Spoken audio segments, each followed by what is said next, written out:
Assalamualaikum warahmatullahi wabarakatuh.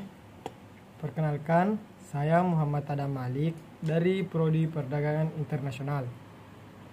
Saya akan mempresentasikan materi saya yang berjudul Optimalisasi Rantai Pasokan untuk Meningkatkan Efisiensi Arus Barang. Rantai pasokan yang optimal adalah kunci untuk menjaga aliran barang yang efisien.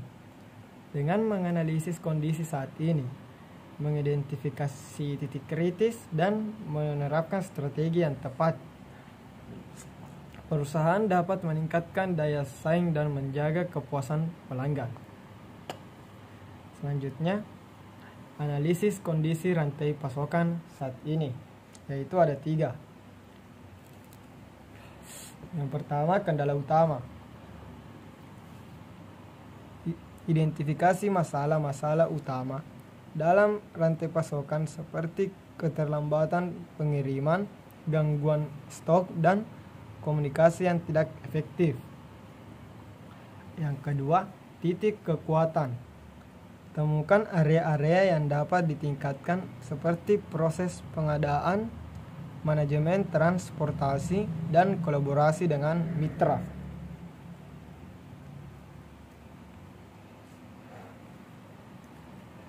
Yang ketiga, kebutuhan pelanggan. Pahami referensi dan harapan pelanggan untuk menyesuaikan rantai pasokan dengan kebutuhan mereka. Selanjutnya, identifikasi titik-titik kritis dalam rantai pasokan, yaitu ada 4. Yang pertama, pengadaan. Masalah pada proses pengadaan bahan baku dan komponen dapat menghambat aliran barang. Yang kedua, produksi.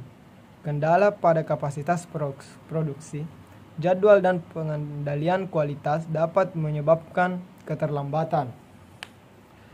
Yang ketiga, distribusi. Masalah pada sistem logistik dan transportasi dapat menghambat pengiriman tepat waktu. Yang keempat, komunikasi. Kurangnya koordinasi dan aliran informasi yang tidak lancar dapat menimbulkan masalah di sepanjang rantai pasokan. Selanjutnya, strategi peningkatan efisiensi arus barang, yaitu ada 3. Yang pertama, fleksibilitas rantai pasokan. Tingkatkan visibilitas rantai pasok dan teknologi seperti IoT dan analisis data mengidentifikasi masalah lebih dini. Yang kedua, fleksibilitas operasional. Ciptakan fleksibilitas operasional dengan mempersiapkan rencana kontingensi dan kemampuan untuk beradaptasi dengan cepat. Yang ketiga, sinergi dengan mitra. Perkuat kolaborasi dengan pemasok, distributor, dan pelanggan untuk meningkatkan efisiensi di seluruh rantai pasokan. Materi selanjutnya, optimalisasi proses pengadaan dan distribusi, yaitu ada 3. Yang pertama, pengadaan. Optimalisasi proses pengadaan dengan strategi seperti just in time, pembelian terputus, dan negosiasi harga yang kompetitif. Yang kedua, distribusi. Tingkatkan efisiensi distribusi melalui perencanaan rute, sinkronisasi pengiriman, dan pengelolaan armada yang efektif. Yang ketiga, teknologi. Memanfaatkan teknologi seperti sistem ERP, RFID, dan solusi transportasi cerdas untuk mengoptimalkan proses pengadaan dan distribusi. Selanjutnya, pemanfaatan teknologi dalam rantai pasokan, yaitu ada 4. Yang pertama, analitik data. Memanfaatkan analitik data untuk mengidentifikasi tren, pola, dan wawasan yang dapat meningkatkan efisiensi operasional. Yang kedua, otomasi. Terapkan otomasi di berbagai proses untuk mengurangi kesalahan manusia dan meningkatkan produktivitas. Yang ketiga, visibilitas. Tingkatkan visibilitas rantai pasokan dengan teknologi IoT, RFID, dan solusi pelacakan untuk mempercepat responsivitas. Yang keempat, integrasi.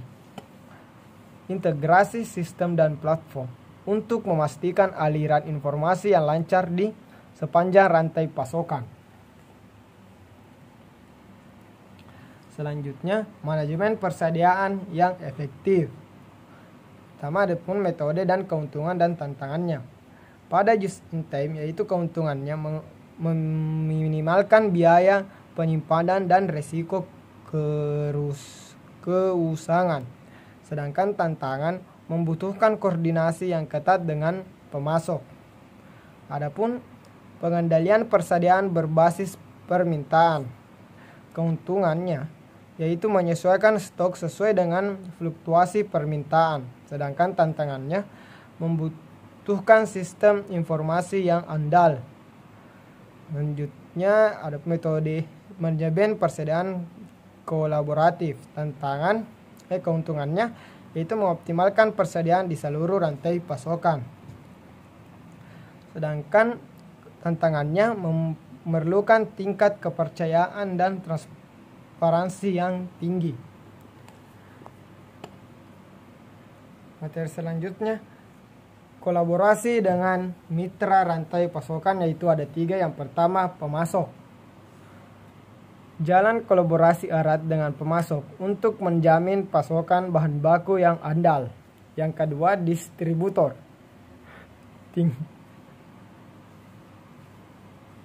Tingkatkan koordinasi dengan distributor untuk memastikan pengiriman tepat waktu dan efisien.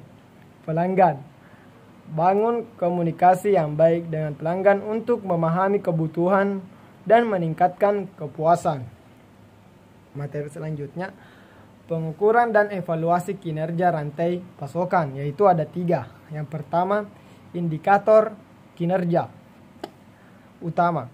Tetapkan KPI atau yang direlevan seperti waktu siklus, tingkat pengiriman tepat waktu, dan biaya logistik. Yang kedua, umpan balik pelanggan. Dapat umpan balik dari pelanggan untuk mengukur kepuasan dan mengidentifikasi area perbaikan. Yang ketiga, benchmarking. Bandingkan kinerja rantai pasokan dengan perusahaan atau industri terbaik, terus melakukan perbaikan. Adapun kesimpulan dan rekomendasi dari materi ini, untuk mengoptimalkan rantai pasokan dan meningkatkan efisiensi arus barang, perusahaan perlu melakukan analisis komprehensif, mengidentifikasi titik kritis, menerapkan strategi yang tepat dan secara terus-menerus, mengukur serta mengevaluasi kinerjanya dengan kolaborasi yang erat dengan mitra dan permintaan teknologi yang optimal. Perusahaan dapat meningkatkan daya asing dan memenuhi kebutuhan pelanggan dengan lebih baik. Itulah sedikit materi dari presentasi saya. Mohon maaf jika ada banyak kesalahan kata. Wabillahi taufiq wal hidayah. Wassalamualaikum warahmatullahi wabarakatuh.